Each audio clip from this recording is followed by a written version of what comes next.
അൽ മസ്കനുൽ വാസിഉ, വിശാലമായ വീടെന്നാണ് അല്ലാഹുവിന്റെ ഹബീബ് പറഞ്ഞത്. ചെറിയ വീടെന്നല്ല, ചെറിയ വീടെന്നല്ല, വിശാലമായ വീട് ഒരു വിശ്വാസിക്ക് വേണമെന്നാണ്. വിശാലം എന്നതുകൊണ്ട് ഇവിടെ ഉദ്ദേശിക്കുന്നത് നിനക്കും നിന്റെ കുടുംബത്തിനും ബുദ്ധിമുട്ടില്ലാതെ കിടന്നുറങ്ങാൻ പറ്റുന്ന, വിശ്രമിക്കാൻ പറ്റുന്ന, താമസിക്കാൻ പറ്റുന്ന വീടെന്നാണ് അല്ലാഹുവിന്റെ ഹബീബ് നബി മുഹമ്മദ് മുസ്തഫ സ്വല്ലല്ലാഹു അലൈഹി വസല്ലമ തങ്ങൾ പറഞ്ഞത്.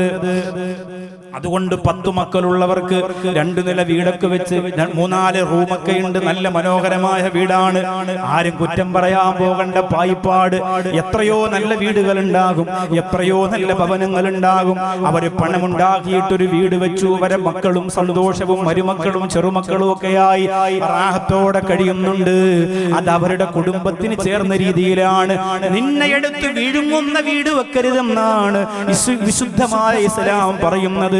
അല്ലാഹുവിനെ മറന്നു പോകുന്ന വീട്, ബിസ്മി പറയാതെ ഭക്ഷണം കഴിക്കുന്ന വീട്, അല്ലാഹുവിനെ ധിക്കരിച്ചുകൊണ്ട് ജീവിക്കുന്നവര് താമസിക്കുന്ന വീട്, ഒരു സെക്കൻഡ് പോലും അല്ലാഹുവിനെ ഓർക്കാൻ നേരമില്ലാതെ അഹങ്കാരത്തിന്റെ ആ രൂപങ്ങൾ തങ്ങിപ്പാർക്കുന്ന ഭവനം, അതാണ് വിശുദ്ധ ഇസ്ലാം എതിർക്കുന്നതെങ്കിൽ എന്റെ പായിപ്പാട്ട സഹോദരിമാരോട് പറയുന്ന വിശാലത കൊണ്ട് അല്ലാഹുവിന്റെ റസൂൽ ഇവിടെ ഉദ്ദേശിച്ചത് അല്ലാഹുവിന്റെ ദീനിനു വേണ്ടി വിശാലമായ മനസ്സുള്ളവര് താമസിക്കുന്ന ഒരു വീടാണ്. എത്ര പേരാണ് ഇവിടെ സ്വന്തമായി വീടില്ലാത്തവര്? എത്ര ആളുകളാണ് സ്വന്തമായി വീടില്ലാത്തവര്? എനിക്കറിയാം. തൃശൂർ ജില്ലയിലെ ഒരു പ്രിയപ്പെട്ട ഉമ്മയും വാപ്പയും മകളും കൂടി തിരുവനന്തപുരം RCCയിൽ മാസത്തിലൊരിക്കൽ ഇങ്ങനെ ചികിത്സയ്ക്ക് പോകലുണ്ട്. എന്ന് പോയാലും എന്റെ വീട്ടിൽ വന്നിട്ടാണ് പോകുന്നത്. കുറച്ചു ഭക്ഷണം കഴിച്ച് ചെറിയ ഹദിയൊക്കെ വാങ്ങിയിട്ടാണ് പോകലുള്ളത്. ഒരു ദിവസം വന്നിട്ട് അവര് പറഞ്ഞു, ഇന്ന് ഞങ്ങൾക്ക് ഭക്ഷണത്തെക്കാളുപരി വണ്ടിക്കൂലിയെക്കാളുപരി ഞങ്ങൾക്ക് തിരിച്ച് തൃശ്ശൂരിലേക്ക് പോകാൻ കഴിയൂല. ഞങ്ങൾ താമസിച്ചിരുന്ന വാടക വീട്ടിൽ നിന്ന് വാടക കൊടുക്കാത്തത് കൊണ്ട് ഞങ്ങളെ പുറത്താക്കിയിരിക്കുകയാണ്. വാപ്പയെയും ഉമ്മയെയും മകളെയും തൂക്കി നോക്കിയാൽ 100 കിലോ വരില്ല. അത്രത്തോളം മെലിഞ്ഞുണങ്ങിപ്പോയവരാണ്. ക്യാൻസറിന്റെ അണുക്കൾ തിന്ന് തീർത്തുകൊണ്ടിരിക്കുന്ന ശരീരങ്ങളാണ്. 3 പേർക്കും മാരക രോഗങ്ങളാണ്. ആരോരുമില്ലാത്ത പാപങ്ങൾക്ക് വേണ്ടിയിട്ട് എന്റെ മകൻ മരണപ്പെട്ടതിന് ശേഷം ഞാൻ തുടങ്ങിയ സ്നേഹസാഗരത്തിലേക്ക് അവരെ പറഞ്ഞു വിട്ടിട്ട് 2 ദിവസം നിങ്ങൾ അവിടെ താമസിക്കുക, പിന്നെ തീരുമാനമെടുക്കാമെന്ന് പറഞ്ഞ് ഞാൻ പ്രസംഗത്തിന് പോയി. പിറ്റേന്ന് രാവിലെ അവരെ ഫോണിലൂടെ ബന്ധപ്പെടുമ്പോ ആ ഉമ്മ പറഞ്ഞ ഒരു വാക്കുണ്ട്, ഉസ്താദ് ജീവിതത്തിൽ ആദ്യമായിട്ടാണ് ഇറങ്ങിപ്പോകാൻ പറയാൻ ആള് വരുമെന്ന് പേടിക്കാത്ത ഒരു വീട്ടിൽ ഞങ്ങൾ കിടക്കുന്നത്. ജീവിതത്തിൽ ആദ്യമായിട്ടാണ്. പിടിച്ചിറക്കാൻ ആരും വരില്ലല്ലോ, പിടിച്ചിറക്കാൻ ആരും വരില്ലല്ലോ, വാടക ചോദിക്കാൻ ആരും വരില്ലല്ലോ. സമാധാനമായിട്ട് ജീവിതത്തിൽ ആദ്യമായിട്ടാണ് ഒരു രാത്രി കിടക്കുന്നതെന്ന് ക്യാൻസറിന്റെ അണുക്കൾ തിന്നു തീർന്ന ശരീരത്തിന്റെ ഒരു ഉമ്മ പറഞ്ഞു പോയെങ്കിൽ സ്വന്തമായിട്ടൊരു വീട് കിട്ടുക എന്ന് പറയുന്നത് അനുഗ്രഹമാണ്. കഷ്ടപ്പെട്ട് ഓടി നടന്ന് അതിനു വേണ്ടി ത്യാഗം ചെയ്ത് ഒരു വീടുണ്ടാക്കുക എന്ന് പറയുന്നത് അല്ലാഹു തന്ന വലിയ നിഅമത്താണ്. പടച്ചവനെ, ഈ പായിപ്പാട് പള്ളിയുടെ മുറ്റത്ത് വന്നിരിക്കുന്നവർക്ക് സ്വന്തമായിട്ടൊരു വീടില്ലെങ്കിൽ നിനക്ക് വേണ്ടി ഇത്ര ഭംഗിയുള്ള ഒരു വീട്, നിനക്ക് വേണ്ടി ചങ്ങനാശ്ശേരിയുടെ പരിസരത്ത് പായിപ്പാടിന്റെ ഹൃദയത്തില് ഇങ്ങനെ ഒരു സുന്ദരമായ പള്ളി നിനക്ക് വേണ്ടി പരിശ്രമിച്ചിട്ട് നിർമ്മിച്ചു തന്നിട്ടുണ്ടെങ്കിൽ അല്ലാഹുവേ, അതിന്റെ ബറക്കത്ത് കൊണ്ട് മരിക്കുമ്പോ സ്വന്തം വീട്ടിന്റെ അകത്തിൽ ഇറങ്ങിപ്പോകുന്ന ഒരു സൗഭാഗ്യം നീ കൊടുക്ക റബ്ബേ. അല്ലാഹു അതിനുള്ള മഹാഭാഗ്യം തരട്ടെ. ഒരു വീടുണ്ടാവുക, വീട്ടിൽ കുടുംബനാഥൻ ഉണ്ടാവും എന്നൊക്കെ പറഞ്ഞാൽ, ഇപ്പൊ ഞാൻ ഇന്ന് വരുമ്പോ നമ്മുടെ റഹ്മാനിയ ഹിഫ്ളുൽ ഖുർആൻ കോളേജ് എന്ന് പറഞ്ഞ് ഞാനും എൻ്റെ ഉസ്താദും കൂടിയിട്ട് കുറെ കാലമായിട്ട് നടത്തുന്ന ഒരു കുഞ്ഞു സ്ഥാപനമുണ്ട്. കുറേ പാവങ്ങളായ മക്കൾ പഠിക്കുന്ന സ്ഥലം. അപ്പോൾ എൻ്റെ നാട്ടിൽ നിന്നൊരു യതീമായ കുട്ടിയെ അവിടെ ഒരു അഡ്മിഷൻ എടുത്തു. ഇപ്പോൾ 2 ദിവസമായോ.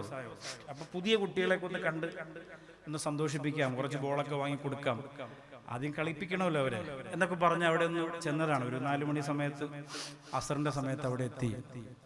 മക്കളൊക്കെ കണ്ടു. അപ്പോൾ അതിൽ എൻ്റെ നാട്ടിൽ നിന്ന് വന്ന യതീമായ ഒരു മകനുണ്ട്, ആസിഫ് എന്നാണ് അവൻ്റെ പേര്. അപ്പോൾ അതൊക്കെ കണ്ടിട്ട് ഞാൻ വന്നു. ഉസ്താദ് അവിടെ ഇല്ലായിരുന്നു. വരുന്ന വഴിയിൽ ഞാൻ ഉസ്താദിനെ വിളിച്ചു. ഉസ്താദ് ഞാൻ പോയിരുന്നു, ഫോട്ടോസൊക്കെ അയച്ചു കൊടുത്തു ഉസ്താദിന്. അപ്പോൾ ഉസ്താദ് പറഞ്ഞ് സന്തോഷമായി. അതിൽ ആസിഫ് എന്ന് പറയുന്ന മോൻ ഇന്നലെ ഒരു സംഭവം ഉണ്ടായിരുന്നു. നെഞ്ചു പൊട്ടിപ്പോണ സംഭവമാണ്. അവൻ യത്തീമാണ്. അവൻ്റെ വാപ്പ മരിച്ചിട്ട് 2 വർഷമായി. അപ്പോൾ അവർ നിർബന്ധിച്ച് ഈ സ്ഥാപനത്തിലൊന്നാക്കിയാൽ ഉസ്താദ് ശരിക്കും മക്കളെ എങ്ങനെ പരിചരിക്കും. പഠിപ്പിക്കുന്നതൊക്കെ പിന്നെയാണ്. നല്ല സ്നേഹമാണ്.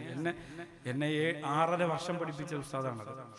അപ്പോൾ നല്ല സ്നേഹമാണ്. ആ സ്നേഹം ഇങ്ങനെ കൊടുത്ത് പഠിപ്പിക്കുന്നതാണ്. അപ്പോൾ 2 വർഷമായി ഇപ്പം മരണപ്പെട്ടിട്ട് ആ മോനെ അവിടെ എടുത്തു. ഇന്നലെ രാത്രിയിൽ മക്കൾക്ക് ബിരിയാണിയായിരുന്നു. അപ്പോൾ അങ്ങനെ ആരോ അങ്ങനെ ഓഫർ ചെയ്തിട്ട് കൊണ്ടുവന്ന് എല്ലാവർക്കും കൊടുത്ത കൂട്ടത്തിൽ ഈ മകനും അങ്ങനെ കൊടുത്തു. അപ്പോൾ ഇവനിങ്ങനെ ബിരിയാണിയുടെ മുമ്പിൽ ഇരുന്നിട്ട് ഇങ്ങനെ കരയുന്നുണ്ട്. വല്ലാത്ത കരച്ചിലെന്ന ഉസ്താദ് പറഞ്ഞത്. അപ്പോൾ ഈ കരച്ചിലിങ്ങനെ സഹിക്കാൻ എല്ലാവരും ശ്രദ്ധിക്കുന്നുണ്ട്. പെട്ടെന്ന് അവൻ അതിന്റെ മുമ്പിൽ നിന്ന് എഴുന്നേറ്റിട്ട്, ചെറിയ കുട്ടിയാട്ടോ, 10 വയസ്സ് കഴിഞ്ഞിട്ടുണ്ടാവുള്ളൂ. പെട്ടെന്ന് അതിന്റെ മുമ്പിൽ നിന്ന് എഴുന്നേറ്റിട്ട് ആ പ്രിയപ്പെട്ട മകൻ അവിടെ നിന്ന് എഴുന്നേറ്റ് പോയി. അവൻ കോളേജ് വിട്ട് നടന്നു പോയി എന്നാണ്. കോളേജിന്റെ സൈഡിലുള്ള വഴിയിലൂടെ നടന്നു. ഉസ്താദ് പുറകെ പോയി അവനെ പിടിച്ചു. എന്താ കാരണം എന്ന് ചോദിച്ചപ്പോൾ അവൻ പൊട്ടിക്കരഞ്ഞുകൊണ്ട് പറയാൻ, വാപ്പച്ചി മരിച്ചതിന് ശേഷം ഞങ്ങൾ ഇങ്ങനെയുള്ള ഭക്ഷണമൊന്നും കഴിച്ചു. അപ്പം ഞാനിവിടെ ബിരിയാണി കഴിക്കുമ്പോൾ എൻ്റെ ഉമ്മച്ചി അവിടെ ഇത് കഴിക്കുന്നില്ലല്ലോ, എനിക്ക് ഉമ്മച്ചി മാത്രമേ ഉള്ളൂ. അത് ഓർത്തപ്പോൾ എനിക്ക് ആഹാരം ഇറങ്ങുന്നില്ല എന്ന് 10 വയസ്സ് കഴിഞ്ഞ ഒരു മകൻ എൻ്റെ ഉസ്താദിനോട് പറഞ്ഞിട്ട് സങ്കടത്തോടെ എന്നെ എങ്ങോട്ട് വന്നപ്പോൾ ഉസ്താദ് വിളിച്ചു പറഞ്ഞു. അപ്പം ഞാൻ വിചാരിച്ചു, റബ്ബേ ആ മോനെ ഒന്ന് കെട്ടിപ്പിടിച്ചൊരു മുത്തം കൊടുക്കായിരുന്നു. കാരണം ഞാൻ അവിടെ നിന്ന് വന്നതിന് ശേഷമാണ് എൻ്റെ ഉസ്താദ് പറഞ്ഞത്.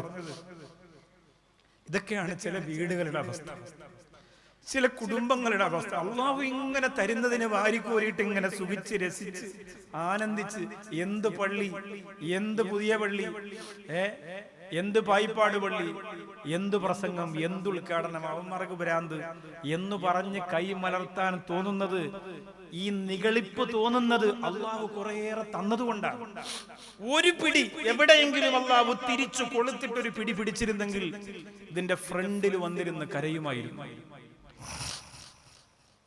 അതുകൊണ്ടാണ് അകലെ നിൽക്കാൻ, മാറി നിൽക്കാൻ, ദൂരെ പോകാൻ, വരാതിരിക്കാൻ, ഒഴിഞ്ഞു പോകാൻ അതിനൊക്കെ തോന്നുന്നത്. അതുകൊണ്ടാണ്. നമുക്ക് പ്രതിസന്ധികളെ തന്നിട്ടില്ല, പ്രയാസങ്ങളെ തന്നിട്ടില്ല. വീടില്ലാത്ത എത്ര ആളുകളുണ്ട്, സ്വന്തമായി വീടില്ലാത്തവർ. വർഷങ്ങളായി വാടകയ്ക്ക് കിടക്കുന്നവരുണ്ട്, എത്രയോ കാലങ്ങളായി വാടകയ്ക്ക് കഴിയുന്നവരുണ്ട്. ഓരോ പെണ്ണിന്റെയും ജീവിതത്തിലെ വലിയ സ്വപ്നം എന്താ? കല്യാണം കഴിഞ്ഞാൽ കുറച്ച് ദിവസം കഴിയുമ്പോൾ തന്നെ ഭർത്താവിനോട് പറയും, നമുക്ക് ജീവിതത്തിൽ വലിയൊരു ആഗ്രഹമാണ് സ്വന്തമായിട്ടൊരു വീട്. ആസിയ ബീവി റളിയല്ലാഹു തആല അൻഹ ഈ ലോകത്തിൽ നിന്ന് വിട പറഞ്ഞു പോകുന്ന രംഗം നിങ്ങൾക്കറിയാം. ഇസ്ലാമിന്റെ ശത്രുക്കള് ചുട്ടുപഴുത്ത മണലാരുണ്യത്തിലൂടെ മഹദിയായ ആസിയ ബീവി റളിയല്ലാഹു അൻഹയെ വലിച്ചടച്ചു കൊണ്ടുവരുമ്പോൾ ശരീരത്തിന്റെ ഒരു ഭാഗത്തിലൂടെ ഇരുമ്പ് പഴിപ്പിച്ച് മറുഭാഗത്തിലൂടെ വലിച്ചൂരിയെടുത്തിട്ട് മാംസം വെന്തുപോയ ഗന്ധം ഇങ്ങനെ അന്തരീക്ഷത്തിലൂടെ വന്നു എന്ന് ചരിത്രം പറയുന്ന ആസിയ ബീവി റളിയല്ലാഹു അൻഹ പെണ്ണെ നിങ്ങളൊന്നും അനുഭവിച്ചിട്ടില്ല, പായിപ്പാട്ട പെങ്ങളെ നിങ്ങളൊന്നും അനുഭവിച്ചിട്ടില്ല. അല്ലാഹുവിന്റെ ദീനിനു വേണ്ടി നിങ്ങൾ പറയുന്ന ത്യാഗത്തിന്റെ കണക്കെത്രയാ? റമളാൻ മാസത്തിൽ 20 മിനിറ്റ് കൊണ്ട് തീരുന്ന 20 റകഅത്ത് തറാവീഹിന്റെ കണക്കാണോ? നാണമില്ലേ പൊന്നുമോളെ? അല്ലാഹുവിന്റെ ദീനിനു വേണ്ടിയിട്ട് നീ കഷ്ടപ്പെട്ടു എന്ന് പറയാൻ നിനക്ക് നാണമില്ലേ? ശരീരത്തിന്റെ ഓരോ ഭാഗവും ചുട്ടുപഴുത്ത മണലാരുണ്യത്തിലും കണൽക്കരികളിലും വെന്ത് കരിഞ്ഞു പോയ ആസിയ ബീവി റളിയല്ലാഹു അൻഹയോട് അവരുടെ പ്രിയപ്പെട്ടവര് പറഞ്ഞ വാഗ്ദാനങ്ങൾ എന്തൊക്കെയാ പെണ്ണേ? അല്ലാഹുവിനെ വേണ്ടെന്ന് പറഞ്ഞാൽ, അല്ലാഹുവിനെ വേണ്ടെന്ന് പറഞ്ഞാൽ, ലാ ഇലാഹ ഇല്ലല്ലാഹ് വലിച്ചെറിഞ്ഞാൽ, വിശുദ്ധ ഇസ്ലാമിനെതിരായിട്ട് നീ നിലകൊണ്ടാൽ, ആകാശം മുട്ട ഉയർന്നു നിൽക്കുന്ന മാളികാ സൗധങ്ങളെ നിനക്ക് സമ്മാനിക്കാമെന്ന് പറയുമ്പോഴും ആസിയ ബീവിക്ക് നിലവിൽ കൊട്ടാരമുണ്ടായിരുന്നു. കുളിക്കാൻ വേണ്ടിയിട്ട് പുഴയിലേക്ക് പോകുമ്പോ വെഞ്ചാമരം വീശുന്ന തോഴിമാരുണ്ടായിരുന്നു. പക്ഷേ ആസിയ ബീവി റളിയല്ലാഹു അൻഹ എനിക്കെന്റെ പടച്ചവൻ മതി എന്ന് പറഞ്ഞിട്ട് ഈ ലോകത്തിൽ നിന്ന് വിട പറയുമ്പോ ആസിയ ബീവി പടച്ചവനോട് പറഞ്ഞ ഒരു വാക്കുണ്ട്, റബ്ബി ഇബ്നി ലീ ഇൻദക ബൈതൻ ഫിൽ ജന്നാ. പടച്ചവരെ, നിന്റെ സ്വർഗത്തിൽ എനിക്കൊരു വീട് തരണേ അല്ലാ, ഒരു വീട് തരണേ റബ്ബേ. എന്തൊക്കെ ചോദിക്കാമായിരുന്നു. സ്വർഗത്തിൽ വീട് മാത്രമേ ഉള്ളൂ, സ്വർഗത്തിൽ വീട് മാത്രമേ ഉള്ളൂ.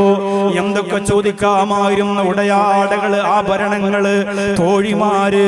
അല്ലാഹുവേ, ജീവിതത്തിന്റെ എത്രയോ എത്രയോ നഷ്ടപ്പെട്ടു പോയ സൗഭാഗ്യങ്ങളെ മുഴുവനും കരുണയുള്ള പടച്ചവനോട് ഈ കഷ്ടപ്പാടിന് പകരം ആസിയ ബീവി റളിയല്ലാഹു അൻഹയ്ക്ക് ചോദിക്കാമായിരുന്നു. പക്ഷേ ചോദിച്ചതൊരു വീടാണ്. എന്തേ കാരണമെന്നറിയോ? ഓരോ പെണ്ണിന്റെയും മനസ്സങ്ങനെയാണ്, ഓരോ പെണ്ണിന്റെയും മനസ്സങ്ങനെയാണ്.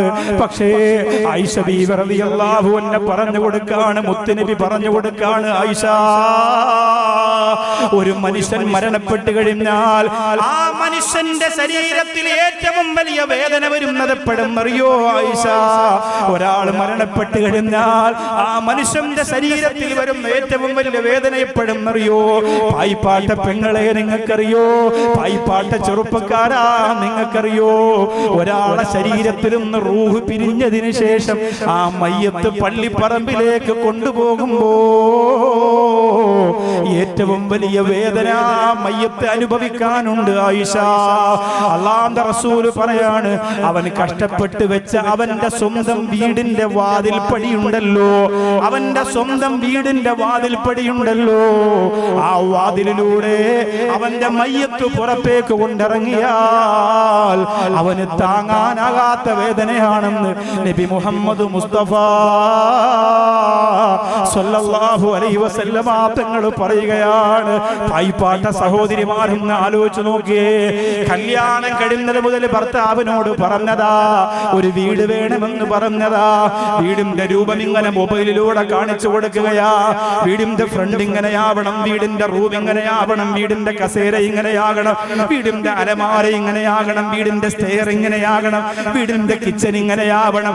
എന്റെ മുമ്പിലിരിക്കുന്ന പുരുഷന്മാരെക്കാൾ 100 ഇരട്ടി സ്വപ്നങ്ങളാണ് വീടിനെ കുറിച്ച് പെണ്ണിന് പറയാറുള്ളത്. അങ്ങനെ മനോഹരമായ ഒരു ഭവനം വെച്ചിട്ട് ആ ഭവനത്തിന്റെ അകത്ത് താമസിക്കുന്നതിന് മുമ്പ്, അല്ലെങ്കിൽ ആ ഭവനത്തിന്റെ അകത്ത് സന്തോഷത്തോടെ താമസിച്ച് കൊതി തീരുന്നതിന് മുമ്പ് ആ വീടിന്റെ മുറ്റത്ത് ഇങ്ങനെ മയ്യത്ത് കിടത്തുക, ആ വീടിന്റെ ഉമ്മറത്താ മയ്യത്ത് കൊണ്ടുവെക്കുക. അല്ലാഹുവിന്റെ റസൂൽ പറയുന്ന ഒരു മനുഷ്യന് താങ്ങാനാകാത്ത വേദനയാണ് ആയിഷ. വീടിന്റെ പ്രധാന കവാടത്തിലൂടെ മയ്യത്ത് കൊണ്ടിറങ്ങിയ മക്കളെ, വാപ്പച്ചി പോട്ടടാ, പെണ്ണിനോട്, ഉമ്മയോട്, വാപ്പയോട് എല്ലാവരോടും സലാം പറഞ്ഞുകൊണ്ട് മയ്യത്ത് പുറത്തിറങ്ങുന്ന ഒരു രംഗമുണ്ട്. അവൻ ഇത്രയും കാലം കഷ്ടപ്പെട്ടു വെച്ച വീട്ടിലേക്ക് ഇനി മടക്കമില്ല, ആ വീട്ടിലേക്ക് ഇനി മടക്കമില്ല, ആ വീട്ടിലേക്ക് ഇനി താമസമില്ല. അവന്റെ കട്ടിലില്ല, അവന്റെ കസേരയില്ല, അവന്റെ ലൈബ്രറി ഇല്ല, അവന്റെ അലമാരയില്ല. ആയിഷ റളിയല്ലാഹു അൻഹയോട് പറയുന്നു, ആയിഷ, ഇതാണൊരു മയ്യത്തിന്റെ നീറുന്ന വേദന എന്ന് പറയുമ്പോ പായിപ്പാട്ടുകാര് മനസ്സുകൊണ്ടൊന്ന് ചിന്തിച്ചു നോക്കണം. നിങ്ങൾക്ക് ജീവിച്ചു കൊതിതീരാത്ത, താമസിച്ചു കൊതിതീരാത്ത വീട്ടിന്റെ അകത്ത് നിന്ന് നിങ്ങളുടെ മയ്യത്ത് പുറത്തിറങ്ങുന്ന രംഗമൊന്ന് ചിന്തിക്കണോ? ബഹുമാനനായ നാസറുദ്ദീൻ നദവി എന്ന എന്റെ പ്രിയപ്പെട്ട കൂട്ടുകാർ സിറാജുദ്ദീൻ ഖാസിമിയുടെ മറ്റൊരു ജ്യേഷ്ഠനാണ്. എന്നോട് വിളിച്ചു പറഞ്ഞതാ, ബാക്കവി, ഞങ്ങളുടെ പ്രിയപ്പെട്ട ഫഖറുദ്ദീൻ മരണപ്പെട്ടു പോയ കൂടപ്പുറപ്പൊരു വീട് വെച്ചിരുന്നു, ഒരു മനോഹരമായ വീട്, ഒരുപാട് പണം മുടക്കി വെച്ച വീട്, തന്റെ ഭാര്യയും ഒറ്റ സന്തോഷത്തോടെ താമസിക്കണമെന്ന് അതിയായി ആരെയും പോലെ, എന്നെയും നിങ്ങളെയും പോലെ ആഗ്രഹിച്ചിരുന്ന വീട്. ആ വീട്ടിൽ ഒരു ദിവസം താമസിക്കാൻ, സന്തോഷത്തോടെ താമസിക്കാൻ കഴിഞ്ഞിട്ടില്ല. നിങ്ങൾ ദുആ ചെയ്യണേ, സ്വർഗത്തിന്റെ വീട് കിട്ടാൻ. സഹോദരിമാരെ, അല്ലാഹു തരുന്ന വീട് നിങ്ങൾക്ക് വലിയ അനുഗ്രഹമാണ്. ഫാത്തിമ റളിയല്ലാഹു അൻഹയ്ക്ക് വീടില്ലായിരുന്നു. നിക്കാഹ് കഴിഞ്ഞിട്ട് ഫാത്തിമ റളിയല്ലാഹു അൻഹയ്ക്ക് വീടില്ലായിരുന്നു. മഹദിയായ ഫാത്തിമ റളിയല്ലാഹു തആല അൻഹയോട് അലി റളിയല്ലാഹു അൻഹു ഒരിക്കൽ പറയുന്നു, ഫാത്തിമ, താമസിക്കാൻ നമുക്ക് സ്വന്തമായിട്ടൊരു വീട് വേണ്ടേ ഫാത്തിമ? ഫാത്തിമ റളിയല്ലാഹു തആല അൻഹയ്ക്ക് വീടില്ല. പുന്നാര ഹബീബിന് വീടുണ്ടോ? പുന്നാര ഹബീബ് സല്ലല്ലാഹു അലൈഹി വസല്ലമ തങ്ങളുടെ വീടിന്റെ രൂപവും കോലവും ഭാവവും എന്തായിരുന്നു? പനയോലയിലൊരു കുടിലാണേ, ഭവനങ്ങളിലതു നിധിയാണേ, പടിവാതിൽ ചെറുതടിയാണേ നബി തങ്ങളുടെ പൂങ്കുടിലാണേ കനിവാം നബിയോരുടെ ഇരപകലുകൾ കണ്ടേ ഖൈറാം സ്വഹബോരുടെ ഇടപെടലുകൾ കണ്ടേ അതു കേട്ടു സിദ്ദീഖിൻ വിളിയാണം യാ റസൂലേ അതിർപ്പൂവാം ബിലാൽ സ്വരനാദം യാ റസൂലേ അബൂബക്കർ സിദ്ദീഖ് റളിയല്ലാഹു അൻഹു പറയാണ് എത്ര പ്രാവശ്യം ഞാൻ മുത്തു നബിയുടെ വീടിന് മുത്തം കൊടുത്തിട്ടുണ്ട് എന്ന് എണ്ണിയാ തീരൂലെന്ന് മഹാനായ സയ്യിദുനാ അബൂബക്കർ സിദ്ദീഖ് റളിയല്ലാഹു അൻഹു പറയാണ് എല്ലാരും പോയി കഴിഞ്ഞ് ഏറ്റവും അവസാനമാണ് പോവാ പള്ളിയിൽ നിന്ന് എല്ലാരും പോയി അബൂബക്കർ സിദ്ദീഖ് റളിയല്ലാഹു അൻഹു മാത്രം ഉണ്ടാവും അള്ളാഹിന്റെ ഹബീബ് വീടിനകത്ത് കയറി ആ വാതിൽ അടച്ച് തിരിച്ചു പോകാൻ നേരം വാതിലൊരു മുത്തം ചുവരിലൊരു മുത്തം എന്നിട്ടാണ് ഇങ്ങനെ വരെ അബൂബക്കർ സിദ്ദീഖ് റളിയല്ലാഹു അൻഹു എന്തോ ഒരു സ്നേഹമായിരുന്നു പടച്ചോനെ അപ്പൊ അവർ ആ വീടിന്റെ അവസ്ഥ തന്നെ അങ്ങനെയാണ് ഫാത്തിമ റളിയല്ലാഹു അൻഹയ്ക്ക് വീടുണ്ടോ യഥാർത്ഥത്തിൽ ഒരു പെണ്ണിനാണ് വീട് ഏറ്റവും ആദ്യം വേണ്ടത് എന്ന് പെണ്ണിന്റെ മനസ്സ് ഇങ്ങനെ പറയും ആണിനല്ല പക്ഷെ ഇവിടെ അലി റളിയല്ലാഹു അൻഹുവിന്റെ ടെൻഷൻ എന്താണ് മുത്തുനബിയുടെ കരളിന്റെ കഷണത്തെയാണ് എന്റെ കയ്യിലേക്ക് തന്നിരിക്കുന്നത് അപ്പൊ ഞാനാണ് അത് പരിഗണിക്കേണ്ടത് ഏതൊരു പെണ്ണിനും ആദ്യം വീടിനെ കുറിച്ച് നിങ്ങളോട് പറഞ്ഞത് നിങ്ങളുടെ ഭാര്യ തന്നെ ആയിരിക്കും അല്ലേ മുമ്പിലിരിക്കുന്ന നിങ്ങൾ ഓരോരുത്തരും ആലോചിച്ചു നിങ്ങളുടെ ഭാര്യ പറഞ്ഞിട്ടില്ല അങ്ങനെ പറഞ്ഞിട്ടില്ലേ പെണ്ണുങ്ങൾക്ക് മാത്രമേ ചായ ഉള്ളൂ അവിടെ ആണുങ്ങൾ കൊടുക്കൂലേ ചായ നിങ്ങൾ ഭാര്യങ്ങളോട് ഷാബിർമാര് പറഞ്ഞിട്ടുണ്ടോ വീട് വേണോ പറഞ്ഞിട്ടില്ല വീട് വേണമെന്ന് പറഞ്ഞിട്ടില്ലെങ്കിൽ തലാഖിലിട്ട് വേറെ ഒരെണ്ണം കിട്ടും പെണ്ണായിരിക്കൂല വീട് വേണമെന്ന് പറയാത്തവരുണ്ടാവൂല എല്ലാ പെണ്ണിന്റെ ആഗ്രഹം പിന്നെ കല്യാണത്തിന് ഇങ്ങനെ കഴിപ്പിച്ച് വിടുമ്പോ തന്നെ ഉമ്മ പെണ്ണിനോട് പറയും ചെക്കന്റെ കൂടെ നിന്നോളണം ഒരു പൈസയും പാഴാക്കി കളയരുത് 2 മാസം കൊണ്ട് വീട് വെക്കണം അപ്പൊ സ്വർണം വിൽക്കണം എന്നൊക്കെ പറയും ആ സമയത്തൊക്കെ നിന്റെ കയ്യിലാണ് മോളെ പൊന്നു മോളെ വിട്ട് കളയല്ലേ എന്നൊക്കെ പറഞ്ഞിങ്ങനെ ഉമ്മാടെ ഒരു വലിയ ഉപദേശം ഉണ്ടാവും അതൊക്കെ കഴിഞ്ഞിട്ടാണ് ചെല്ലുക അതുകൊണ്ട് തന്നെ കല്യാണം കഴിഞ്ഞൊരു 4-5 മാസം അങ്ങനെ കഴിയുമ്പോ രാത്രി ഇങ്ങനെ കിടക്കുമ്പോ ഭാര്യ ഇങ്ങനെ പറയും ഇവിടെ എക്കാൻ തന്നെയല്ലേ വിളിക്കാം അല്ലേ അങ്ങനല്ല മച്ചാന്ന് വിളിക്കൂലേ മച്ചാന്ന് വിളിക്കൂലേ നിങ്ങൾ സംസാരിക്കും കുഴപ്പമൊന്നുമില്ല പള്ളി ഉദ്ഘാടനം ചെയ്യുന്ന പറഞ്ഞാൽ നിങ്ങൾ ഇങ്ങനെ നെഞ്ചു വിളിച്ചതിന്റെ കാര്യമൊന്നുമില്ല സംസാരിക്കും കുഴപ്പമൊന്നുമില്ല പേരാ ലാ ഹൗല വലാ ഖുവത ഇല്ലാ ബില്ലാഹിൽ അലിയിൽ അദീം സുബൈറന്ന് സുദീറന്ന് അങ്ങനെയൊക്കെയാണോ അല്ലാഹുവേ മച്ചാനെന്ന് വിളിക്കാം അതെങ്ങനെ ചങ്ങനാശ്ശേരി ഭാഗത്ത് ഞാൻ അങ്ങനെ കേട്ടിട്ടുണ്ട് മച്ചാനെന്ന് വിളിക്കുന്ന എന്റെ മച്ചാൻ എന്നൊക്കെ പറഞ്ഞ് കേട്ടിട്ടുണ്ട് മച്ചാനെ എന്റെ മച്ചാനെ പൊന്നു മച്ചാൻ അങ്ങനെ വിളിക്കലുണ്ട് അപ്പൊ എന്തോ വേണ്ടേ മച്ചാന്നോ ഇക്കാന്നോ ഇനി പേരാണെങ്കിൽ പേര് ഇപ്പൊ അങ്ങനെ പേരാണല്ലോ പുതിയ സ്റ്റൈല് ഉമ്മായ ആരിഫ എന്നാണ് ഉമ്മാന്റെ പേരെങ്കിൽ ആരിഫ കൊച്ചുകള്ളി ഉമ്മായ അങ്ങനെ വിളിക്കാം പണ്ട് പേടിയായിരുന്നു ഉമ്മായ പേര് വിളിക്കാൻ അല്ലേ എന്റെ ആരിഫ അറിയാൻ അങ്ങനെയാണ് മദേഷ് ഡേക്ക് ഉമ്മാക്ക് കത്തെഴുതാണ് വാട്സപ്പിലൂടെ എന്റെ സുബൈദ അറിയാൻ ഒരു സ്റ്റൈലാണ് ഉമ്മാടെ പേര് വിളിച്ചാൽ വീട്ടിൽ ബറക്കത്തുണ്ടാവൂല ഉമ്മയെയും വാപ്പയെയും കളിയാക്കിയാൽ ഭക്ഷണത്തിൽ ബറക്കത്തുണ്ടാവൂല പഠിച്ചു വെച്ചോളൂ ഉമ്മയുടെ പേര് വിളിച്ചാല് നിങ്ങളെ കുടുംബത്തിൽ ബറക്കത്തുണ്ടാവും അതോടുകൂടി കഴിഞ്ഞു പുതിയ സ്റ്റൈലാണ് അപ്പൊ അതിന്റെ അടിയിൽ കൂടെ ബറക്കത്ത് ചുവന്നു പോകുന്നത് നമ്മൾ ശ്രദ്ധിക്കൂല അതുപോലെ ഉമ്മയും പാപ്പയും കളിയാക്കുന്ന കുറെ മക്കളുണ്ട് ഒരു ബറക്കത്ത് വരെ ജീവിതത്തിൽ ഉണ്ടാവൂല അള്ളാഹു കാക്കട്ടെ അപ്പൊ പെണ്ണിനാണ് ആദ്യം ആഗ്രഹം വരിക അപ്പൊ പെണ്ണിങ്ങനെ ഭർത്താവിനോട് ഇങ്ങനെ ചോദിക്കും മച്ചാനെ ഉറങ്ങിയോ ഇല്ലടി എന്താ ഈ പാതിരാത്രി നീ ഉറക്കൂല എന്നെ അല്ല നമുക്ക് എനിക്ക് നിങ്ങളെ മനസ്സറിഞ്ഞ് സ്നേഹിക്കാൻ പറ്റണില്ല മച്ചാനെ മനസ്സറിഞ്ഞിട്ടൊരു സ്നേഹം നിങ്ങൾക്ക് തരാൻ കഴിയണില്ല ഉമ്മായും ബാപ്പായും മക്കളും പിന്നെ നിങ്ങളുടെ സഹോദരിയുടെ വാലൂരത്തെ 3-4 കിടന്ന് ഓട്ടും ആകെ ഇവിടെ എനിക്ക് ഒരു പ്രൈവസി ഇല്ല ഒരു വീടുണ്ടെങ്കിലേ ഈ ലൈലാര സ്നേഹം എന്തെന്ന് ഈ ഒരു സാധനം മച്ചാന് കിട്ടിയാലുണ്ടല്ലോ എപ്പ വീട് വെച്ചെന്ന് ചോദിച്ചാൽ ഇതാണ് താത്തമാരെ കഴിവ് അവനെങ്ങനെ പിറ്റുന്ന രാവിലെ ഇങ്ങനെ ചായ കുടിക്കുമ്പോ ഉമ്മ എന്താ മോനെ എങ്ങനെ ആലോചിക്കുന്നത് ഇല്ലമ്മ ഒന്നുമില്ല അങ്ങനെ കുറച്ച് കാര്യങ്ങളുണ്ട് അപ്പൊ ഉമ്മാക്ക് മനസ്സിലാവും അവള് സാധനം സെറ്റാക്കിയിട്ടുണ്ട്. അതിന്റെ വർക്കാണ്. ഇപ്പൊ രാവിലെ ചായ കുടിച്ചപ്പോൾ മകൻ എങ്ങനെ വല്ലാത്ത അഗാധമായ ചിന്തയിൽ എങ്ങനെ പോകും, പടച്ചോനെ എവിടെ നിന്ന് വലിച്ചെടുക്കുമല്ലോ അങ്ങനെ ചിന്തിക്കും. ഏത് മേശരി ഏൽപ്പിക്കും? എന്നാലൊരു മാന്യമായ ചെറിയൊരു വീടാണോ താത്താര സ്വപ്നമല്ല. ഏത് പുതിയ വീട് താമസത്തിന് പോയാലും താത്ത ഇങ്ങനെ നോക്കും. ജുനൈദാടെ സ്റ്റെപ്പ് ഇങ്ങനെ, ലൈലാടെ സ്റ്റെയർ ഇങ്ങനെ, സീനാടെ കിച്ചൺ അങ്ങനെ, ഇതൊക്കെ നോക്കി വെച്ചിട്ട് താത്ത ഇങ്ങനെ പഠിച്ചു വെച്ചിരിക്കും. ഇയാളെ കൊണ്ടത് താങ്ങോ? എന്നാലും പാവപ്പെട്ടം വിചാരിക്കും. നേരത്തെ പറഞ്ഞ അത് കിട്ടാൻ വേണ്ടിയിട്ട് വീടെങ്കിൽ വീടെന്ന് വിചാരിച്ച് ഒരു വീടിന് വേണ്ടി പാവപ്പെട്ടം മെനക്കെടും. അങ്ങനെ എന്തായാലും വീടുണ്ടാക്കും. ഓരോ പെണ്ണിന്റെ ആഗ്രഹം. പക്ഷെ ഇവിടെ പുന്നാര ഹബീബ് സല്ലല്ലാഹു അലൈഹി വസല്ലമ തങ്ങൾ പൊന്നുമോള് ഫാത്തിമ റളിയല്ലാഹു തആല അൻഹക്ക് സ്വന്തമായിട്ടൊരു വീടില്ല. അലി റളിയല്ലാഹു തആല അൻഹു പറയുന്നു, ഫാത്തിമ,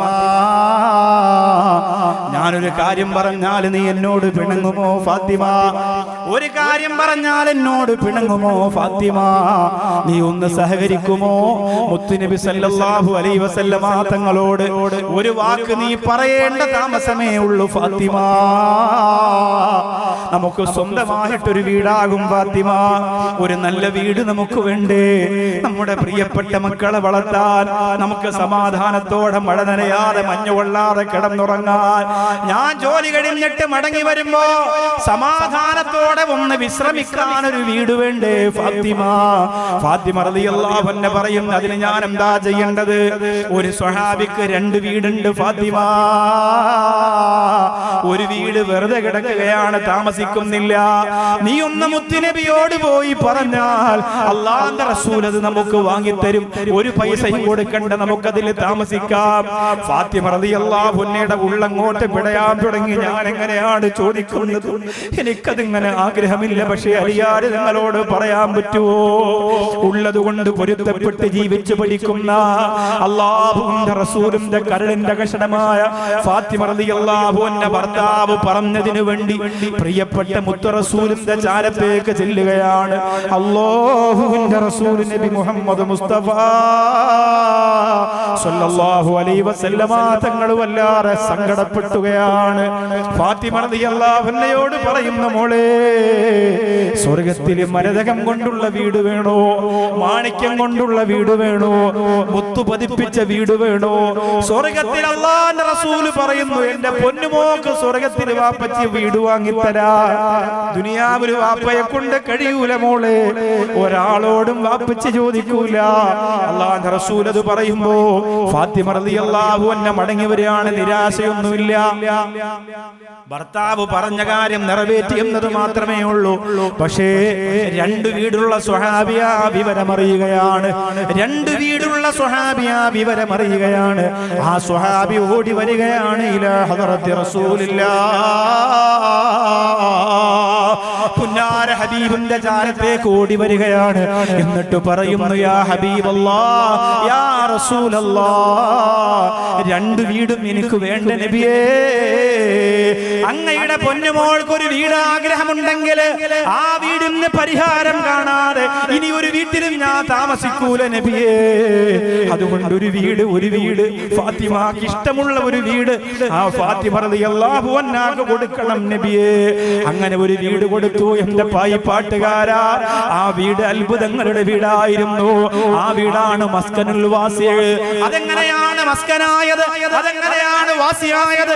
അതെങ്ങനെയാണ് ബറക്കത്തായത്? അതെങ്ങനെയാണ് റഹ്മത്തായത്? അതെങ്ങനെയാണ് ഐശ്വര്യങ്ങളുടെ അഭിവൃദ്ധിയുടെ സന്തോഷങ്ങളുടെ വീടായി മാറിയത്? പട്ടിണിക്ക് കുറവില്ലായിരുന്നു. പക്ഷേ എങ്കിലും ആ വീട്ടിൽ വല്ലാത്ത സന്തോഷമുണ്ടായിരുന്നു. പരാതിയില്ലാത്ത, പരിഭവമില്ലാത്ത വീടായിരുന്നു. ഒരിക്കൽ മഹാനായ അലി ഇബ്നു അബീ ത്വാലിബ് റളിയല്ലാഹു അൻഹു ജോലി കഴിഞ്ഞ് വീട്ടിലേക്ക് വരികയാണ്. വീട്ടിൽ വന്നിട്ട് ആദ്യമായിട്ട് അലി റളിയല്ലാഹു അൻഹു ചോദിക്കുന്നു, ഫാത്തിമ, എന്തെങ്കിലും കഴിക്കാനുണ്ടോ ഫാത്തിമ? ആദ്യമായാണ് ചോദിച്ചത്. ഞങ്ങളൊക്കെ വീട്ടിൽ ചെന്നിട്ട് ഭാര്യയോട് അങ്ങനെ ചോദിച്ചാൽ അവർക്ക് വലിയ സങ്കടമാണ്. ഞാൻ നിങ്ങൾ കഴിച്ചെന്നാ കരുതിയത്. പിന്നെ പെട്ടെന്ന് അടുക്കളയിൽ ഒരു വെപ്രാളമാണ്. ഭർത്താവ് നാവെടുത്ത് ചോദിച്ചതല്ലേ. ഇനി ഭർത്താവിന് എന്തെങ്കിലും മാവ് കൊണ്ടൊരു പുട്ടോ അപ്പമോ എന്തെങ്കിലും ഉണ്ടാക്കി കൊടുത്തില്ലെങ്കിൽ സമാധാനം ഉണ്ടാവൂല. ഫാത്തിമ റളിയല്ലാഹു അൻഹ പൊട്ടിക്കരയാൻ തുടങ്ങി. അലി റളിയല്ലാഹു അൻഹു ചോദിച്ചു, പെണ്ണേ, പൂനിലാവുദിച്ചു നിൽക്കുന്നത് പോലെ എന്റെ വീടിന്റെ മുമ്പിൽ എപ്പോഴും നിൽക്കുന്ന ഫാത്തിമ ഇപ്പോഴെന്തിനാണ് കരയുന്നത്? ഫാത്തിമ റളിയല്ലാഹു അൻഹ പറയുകയാണ്, അലിയേ, നിങ്ങൾ ആദ്യമായിട്ട് ആഹാരം ചോദിച്ചിട്ട് തരാനില്ലാണ്ട് പോയല്ലോ. ആദ്യമായിട്ട് ആഹാരം ചോദിച്ചിട്ട് തരാനില്ലാതെ പോയല്ലോ. അലി റളിയല്ലാഹു അൻഹു പറയുന്നു, അതൊക്കെ പോട്ടെ, എനിക്ക് നിന്നോടൊരു സംശയം പറയാനുണ്ട് ഫാത്തിമ. നിനക്ക് എങ്ങനെയാണ് പുഞ്ചിരിച്ചുകൊണ്ട് എന്നെ സ്വീകരിക്കാൻ കഴിയുന്നത്? എത്ര പട്ടിണി കിടന്നാലും, എത്ര ദാരിദ്ര്യമാണെങ്കിലും, എത്ര കഷ്ടപ്പാടാണെങ്കിലും, എത്ര പ്രയാസമാണെങ്കിലും എന്റെ പ്രിയപ്പെട്ട ഫാത്തിമ അതറിയാത്തവളെ പോലെ എങ്ങനെയാണ് ചിരിക്കാൻ നിനക്ക് കഴിയുന്നത്? തളർന്നു പോകാതെ പിടിച്ചു നിൽക്കാൻ നിനക്ക് കഴിയുന്നത് എങ്ങനെയാണ്? ആ സമയത്ത് ഫാത്തിമ റളിയല്ലാഹു അൻഹ അലി റളിയല്ലാഹു അൻഹുവിനോട് പറഞ്ഞു കൊടുക്കുന്ന ഒരു വാക്കുണ്ട്. എന്റെ പായിപ്പാട്ട പെണ്ണിന്റെ മനസ്സ് കിടുകിടുക്കേണ്ട വാക്കാണ്. എന്റെ പായിപ്പാട് പള്ളിയുടെ തിരുമുറ്റത്ത് വന്ന് അള്ളാന്റെ വീടിന്റെ മുമ്പിൽ വന്നിരുന്ന് പ്രസംഗം കേൾക്കുന്ന എന്റെ പ്രിയപ്പെട്ട സഹോദരിമാരും നെഞ്ചിനകത്ത് പതിപ്പിച്ചു വെക്കേണ്ട വാക്കാണ്. ഫാത്തിമ റളിയല്ലാഹു അൻഹ പറയാണ്, അള്ളാന്റെ റസൂൽ എനിക്കൊരു ദുആ പറഞ്ഞു തന്നിട്ടുണ്ട്. അള്ളാന്റെ റസൂൽ എനിക്കൊരു ദുആ പറഞ്ഞു തന്നിട്ടുണ്ട്. ആ ദുആ ചൊല്ലാത്ത ഒരു ദിവസം പോലും നിക്കാഹ് കഴിഞ്ഞിട്ട് ഇന്ന് വരെ ഉണ്ടായിട്ടില്ല. അതിന്റെ ഗുഡൻസ് പറഞ്ഞു കൊടുക്കണം. അല്ലാഹ് മുത്തുനബി നിക്കാഹിന് മുമ്പ് എനിക്ക് പറഞ്ഞു തന്നൊരു ദുആ, ഭർത്താവിന്റെ വീട്ടിലേക്ക് ചെന്നാൽ മരിക്കുവോളം എന്നും പറയാനുള്ള ഒരു ദുആ. ആ ദുആ എന്റെ കയ്യിലുള്ളിടത്തോളം കാലം ഞാൻ തളരൂല എന്ന് ഫാത്തിമത്തു സഹറ റളിയല്ലാഹു അൻഹ ഒരിക്കലും തളർന്നിട്ടില്ലല്ലോ. മാറിടം പറ്റി രക്തം വന്നിട്ടുണ്ട് എന്ന ഹദീസുകളിലുണ്ട്. ലഈഫായ ഹദീസാണെന്ന് പറയുന്നു. പക്ഷെ എന്നാലും അത് കേൾക്കുമ്പോൾ നമ്മുടെ നെഞ്ചൊന്ന് പിടയൂലേ? തളർന്നിട്ടില്ല, പരാതി പറഞ്ഞിട്ടില്ല. പിന്നെ എന്തിനാണ് ഇങ്ങനെ ഇടക്കിടക്ക് മുത്തുനബിയോട് പോയി ജോലിക്കാളില്ല അങ്ങനെയൊക്കെ ചരിത്രം ഉണ്ടല്ലോ. അതൊക്കെ മനസ്സങ്ങനെ നിർബന്ധിച്ചിട്ട് ഒരു ജോലിക്കാരനെ കിട്ടും അങ്ങനെ പോയതല്ല. ശരീരം തളർന്ന് കൈയൊക്കെ പൊട്ടി ആളുകൾ ഇങ്ങനെ നിർബന്ധിച്ചിട്ട് വിടുകയാണ്. ഒന്ന് ചോദിക്കു ഫാത്തിമ, നബിയല്ലേ, 2 ആട് തരാൻ പറഞ്ഞൂടെ? അവിടെ ഉണ്ടല്ലോ, സഹാബത്തിന്റെ കയ്യിലുണ്ടല്ലോ. അങ്ങനെ പോയതാണ്. അല്ലാതെ എന്റെ കഷ്ടപ്പാട് മാറ്റണ നബി എന്ന് പറഞ്ഞ് എന്നും രാവിലെ പോവല്ല. അലി റളിയല്ലാഹു അൻഹു അത്ഭുതത്തോടെ ആ പുഞ്ചിരിയുടെ അല്ലെങ്കിൽ ആ സ്വബറിന്റെ ആ സഹനത്തിന്റെ രഹസ്യം അറിയാൻ കാത്തിരുന്നു. എപ്പോഴും അലി റളിയല്ലാഹു അൻഹു അത്ഭുതമാണ്. ഏത് ബുദ്ധിമുട്ട് വന്നാലും അവിടെ ആ ബുദ്ധിമുട്ട് അങ്ങനത്തെ ഒരു ഭാര്യയെ കിട്ടിയാൽ അല്ലാഹുവേ, ഇത് ചെറിയ കാര്യങ്ങൾക്ക് പോലും ഭാര്യയുടെ അടുത്ത് ചെല്ലുമ്പോഴാണ് നമുക്ക് ടെൻഷൻ കൂടുക. എല്ലാ ടെൻഷനും അവിടെ തീരണം. ശൗവാൽ പൊന്നം വിളിയല്ലേ, പവിഴപ്പൂത്തേൻ കനിയല്ലേ, തിരുതോഹ പൂനബിയോരുടെ പൂങ്കനി മോള് ബീവി ഫാത്തിമ മോള്. പനയോല കൊണ്ടൊരു പന്തൽ നല്ല മശൂറാം നാട്ടിലുയർന്ന്, അത്തറിൻ മണമുള്ള മഹറാൻ മണിമാരൻ അരിയോരും വന്ന്, ഉള്ളതാലുടുത്തൊരുങ്ങി പൂമകൾ ചമഞ്ഞ് വിണ്ണിലുള്ള രമ്പിളി പൊൻഹൂറിയായി തെളിഞ്ഞ്. ശൗവാൽ പൊന്നം വിളിയല്ലേ, പവിഴപ്പൂത്തേൻ കനിയല്ലേ, തിരുതോഹ പൂനബിയോരുടെ പൂങ്കനി മോള് ബീവി ഫാത്തിമ ബീവി. മഹദിയായ ഫാത്തിമ റളിയല്ലാഹു അൻഹ എല്ലാ പ്രതിസന്ധികളെയും തകർത്ത് കളഞ്ഞത് ആ ദുആ കൊണ്ടാണെങ്കിൽ പായിപ്പാട്ട പൊന്നുമോളെ, ഭർത്താവിന് രോഗം വന്നാലും മക്കൾക്ക് പ്രയാസം വന്നാലും കടക്കണിയിലായി പോയി വെള്ളിയാഴ്ച ഈ പള്ളിയുടെ മുറ്റമുറ്റ തട്ടം വിരിച്ചിരിക്കേണ്ട ഗതി വന്നു പോയാലും തളരല്ല മോളെ, ഒരിക്കലും നിങ്ങൾ തളരല്ലേ. അല്ലാഹു എന്ത് തന്നാലും തോറ്റുപോവല്ലേ. ഏത് പ്രയാസത്തിന്റെ മുകളിലും അല്ലാഹുവിന്റെ ഹബീബ് പഠിപ്പിച്ച ദിക്റിന്റെ പ്രാർത്ഥന പ്രാർത്ഥനയുടെ സ്വലാത്തിന്റെ ചിറകുകളിലൂടെ പറന്നു പറന്നുയരാൻ എന്റെ പൊന്നുമോളെ നിനക്ക് കഴിയട്ടെ. ഫാത്തിമ റളിയല്ലാഹു അൻഹ പറഞ്ഞു തരുന്ന ദുആ പായിപ്പാട്ട സഹോദരിമാര് മരിക്കുവോളം മറക്കല്ലേ, മരിക്കുവോളം മറക്കല്ലേ. ആ ദുആ കൊണ്ട് നമ്മുടെ ജീവിതത്തിൽ അത്ഭുതവും മാറ്റവും ഉണ്ടാകട്ടെ. പ്രത്യേകിച്ച് ഇൽമിന്റെ മജ്ലിസാണ്.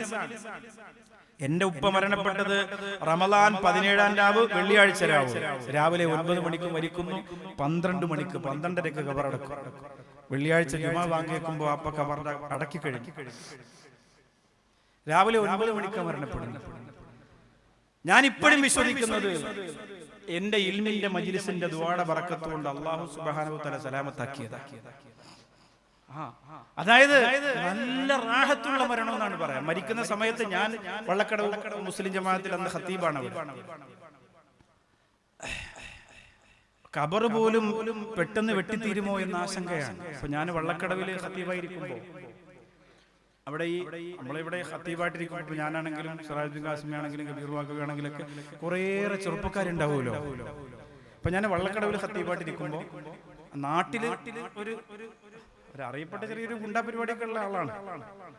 കാതിൽ കമ്മലുണ്ട്, ഇവിടെ കയ്യിൽ വളയുണ്ട്. അവനിങ്ങനെ വെള്ളിയാഴ്ച എന്റെ റൂമിലേക്ക് കയറി വരികയാണ്. സിറാജുദ്ദീൻ ഖാസിമി കയറി രണ്ടാമത്തെ പള്ളിയുടെ സൈഡിൽ രണ്ടാമത്തെ നിലയിലാണ്, മുകളിലാണ് വീട്, റൂം. അപ്പൊ ഇവനിങ്ങനെ മുകളിൽ കയറി വന്നു. അപ്പൊ ഞാൻ ഈ സത്യത്തിൽ ഈ കസേരയുടെ അടിയിൽ എന്തോ ഒരു സാധനം ഇങ്ങനെ കാലിന്റെ തൊടയിൽ ഇങ്ങനെ കൊണ്ടപ്പോ പെട്ടെന്ന് ഞാനിങ്ങനെ എഴുന്നേറ്റതാ. അപ്പൊ യോൻ വിചാരിച്ചെന്താണെന്നറിയോ, അവനെ കണ്ടപ്പോ ഞാൻ എഴുന്നേറ്റുന്ന. അതോടുകൂടി അവന്റെ ചങ്ക് പുറവായി മാറി ഞാൻ. പിന്നെ രക്ഷയില്ല. ഭയങ്കര കമ്പനി എന്ന് പറഞ്ഞാൽ വല്ലാത്ത സൗഹൃദം, വല്ലാത്ത ബന്ധം, വല്ലാത്ത സ്നേഹം. പക്ഷെ ഇവന്റെ നിസ്കാരമൊക്കെ ഇങ്ങനെ ചെറിയ രീതിയിലൊക്കെ പഠിച്ചു വരുന്നേ ഉള്ളൂ. അപ്പൊ റമളാൻ മാസത്തിൽ ഇവിടെ ഹാഫിളാണ്. അപ്പൊ റമളാൻ അവസാന 10 എല്ലാ ദിവസവും രാത്രി ഫുൾ അവിടെ എഴുത്തിക്കാഫാണ്. തിരുവനന്തപുരം അങ്ങനെയാണ്. ഒരു ആട്ടക്കുളങ്ങരയൊക്കെ ഇരുന്നിട്ടുള്ളതാണ്. അപ്പോ അവിടെ ഇങ്ങനെ രാത്രി ഞാനിങ്ങനെ ഇശാനസ്കാരം കഴിഞ്ഞ് തറാവീഹ് തുടങ്ങാൻ പോവാണ്. ഇശാനസ്കാരം കഴിഞ്ഞപ്പോ ഇവൻ അടുത്ത് വന്നിട്ട് അസ്സലാമു അലൈക്കും. ഞാൻ നോക്കുമ്പോ നമ്മളെ ഗുണ്ട അസ്സലാമു അലൈക്കും ഉസ്താദേ, പിന്നെ നമുക്ക് ശംഖുമുഖത്ത് പോയാലോ? ഞാൻ പറഞ്ഞു, എടാ ചെയ്താനെ റമളാന്റെ അവസാന 10 അല്ലെ, തറാവീഹിനൂടെ ഹാഫിള് ഉണ്ടല്ലോ, നമുക്ക് വിത്തറാകുമ്പോ വന്നാ പോരെ? നല്ല കാറ്റ്, അടിപൊളിയാ, ഐസ്ക്രീം ഒക്കെ വാങ്ങിച്ചു കുടിച്ചു നടന്നിട്ട് വരാം. എന്നോട് പറയാം. ഇതാണ് ഈ കൂട്ടുകാരൻ. പക്ഷെ നമുക്ക് അവർക്ക് അതേ അറിയുള്ളൂ. പറഞ്ഞു ഒരുപാട് ചെറുപ്പക്കാരെ നമ്മളിങ്ങനെ കൂട്ടുകാരാക്കി ഇങ്ങനെ കൊണ്ടു നടക്കുമ്പോഴുള്ള പ്രശ്നം എന്ന് പറഞ്ഞാൽ റോഡിൽ ഇങ്ങനെ നിൽക്കുമ്പോ അളയെ വീട്ടിൽ പോണ അളയാന്ന് ചോദിക്കും ചെറുപ്പക്കാര് ഖത്തീബിനോട്. കൂടുതൽ കമ്പനിയായ പ്രശ്നം. അപ്പൊ ഒരു രീതിയിൽ നിർത്തിയില്ലെങ്കിൽ അളിയനായി പോകും. അപ്പോ ഇവൻ എന്ത് ചെയ്യുന്നറിയോ, വാപ്പ മരണപ്പെട്ടതിന്റെ അന്ന് നേരത്തെ പള്ളിയിലെത്തി. അപ്പൊ ഖബർ വെട്ടിക്കൊണ്ടിരിക്കുന്നത് സ്പീഡ് കുറവാണ്, നേരത്തെ തീരൂല എന്ന് തോന്നിയപ്പോ ഇവൻ തന്നെ എന്ത് ചെയ്തു, ബാക്കി കാര്യങ്ങൾക്ക് വേണ്ടി ഇറങ്ങി അടക്കിയതിന് ശേഷം മണ്ണ് വെട്ടിയിടാനൊക്കെ വളരെ ആവേശത്തിൽ. ഞാൻ ആ വാപ്പാടെ കാര്യം പറയുമ്പോഴൊക്കെ ഇവനെ ഓർക്കും. അല്ലാഹു തആല ഹിദായത്ത് നിലനിർത്തി കൊടുക്കട്ടെ. നമുക്ക് മജ്ലിസിന്റെ ദുആ എന്ന് പറഞ്ഞാൽ എങ്ങനെയാണ്? വാപ്പാക്ക് ഞാൻ ഇങ്ങനെ അല്ലാഹ് നല്ല മരണം കൊടുക്കണം, പടച്ചോനെ ഈമാനുള്ള മരണം കൊടുക്കണേ അല്ലാഹ്. ഞങ്ങളൊക്കെ ദർസിൽ പഠിക്കാൻ ഇറങ്ങിയതിന് ശേഷമാണ് ചെറിയ സൂറത്തൊക്കെ വാപ്പ പഠിക്കണത്. അത്രത്തോളം ചെറുതിലേ കഷ്ടപ്പാടായിരുന്നു. പക്ഷെ നല്ല റാഹത്തുള്ള മരണം അല്ലാഹ് കൊടുത്തു. മജ്ലിസിന്റെ ദുആ ഒന്നുകൊണ്ട് മാത്രം ഇപ്പോഴും ഞാൻ വിശ്വസിക്കുന്നു. അതുകൊണ്ട് ഇവിടെ നിന്ന് പറഞ്ഞു തരുന്ന ഒരു ദുആ ജീവിതത്തിൽ മറക്കൂല. നീ പള്ളിയെ സാക്ഷിയാക്കി നിങ്ങൾ നിയ്യത്ത് ചെയ്തിട്ട് പോയാൽ അല്ലാഹു നിങ്ങൾക്ക് വലിയ നേട്ടം തരും.